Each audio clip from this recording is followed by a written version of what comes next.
এই মামলা, শেখ হাসিনার এই মামলার হয়তো আমি শেষ সাক্ষী। আমার স্বাক্ষর নেওয়ার পরেই এই মামলাটা রায়ের দিকে যাবে। তবে শুধু এই একটি মামলাই নয়, এটা হয়তো রাজনৈতিকভাবে আমরা একটা ন্যায় বিচার পাবো, কিন্তু সারা দেশে যেই গণহত্যা এবং নির্যাতন, নিপীড়ন, গ্রেফতার, গুম খুন সংঘটিত হয়েছিল, তার কিন্তু আরো অনেক মামলা রয়েছে। ফলে এই বিচার প্রক্রিয়া কিন্তু একটা দীর্ঘ সময় ধরে আসলে চলবে তার প্রক্রিয়া অনুযায়ী।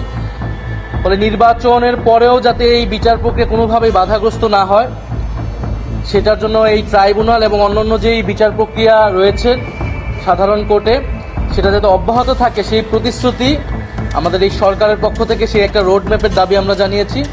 এবং সকল রাজনৈতিক দলের পক্ষ থেকেও সেই কমিটমেন্ট, তাদের সেই ইস্তিহারেও যাতে সেটা থাকে, এটা আমাদের প্রত্যাশা থাকবে, যাতে এই জুলাই গণহত্যার যে বিচার এবং গত 16 বছরে গুম সহ যে আরও নানান ফ্যাসিবাদী হত্যাকাণ্ড রয়েছে, অপরাধ রয়েছে, তার বিচার প্রক্রিয়া যাতে